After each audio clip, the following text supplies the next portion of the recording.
La solitude. De nos jours, la solitude est de plus en plus considérée comme une mauvaise chose, ce qui, dans un certain sens, est tout à fait avéré. Cependant, lorsqu'elle est momentanée, la solitude peut s'avérer être une véritable thérapie. La solitude momentanée, pour prendre du temps pour soi et pour sa relation avec Dieu, est vitale.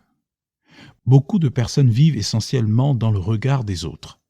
Elles n'arrivent pas à se sentir dignes et utiles sans l'approbation et la considération des autres.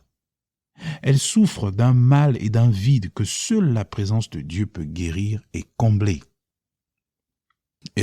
Parfois ce dernier utilise certaines situations de la vie pour nous orienter dans ce sens.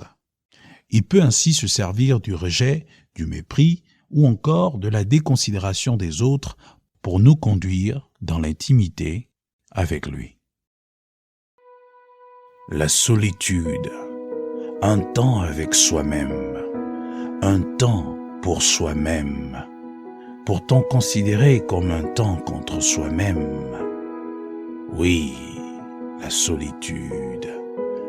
Oui, accepter le rejet des autres afin d'être seul avec soi-même et avec Dieu. Accepter la mise à l'écart afin d'apprendre la leçon du moment. Tout est question de temps. Il y a un temps pour tout, un temps pour être rejeté, un temps pour être accepté, approuvé, respecté, considéré par les autres. Mais la solitude, elle, enseigne le contentement. Elle enseigne l'acceptation de soi.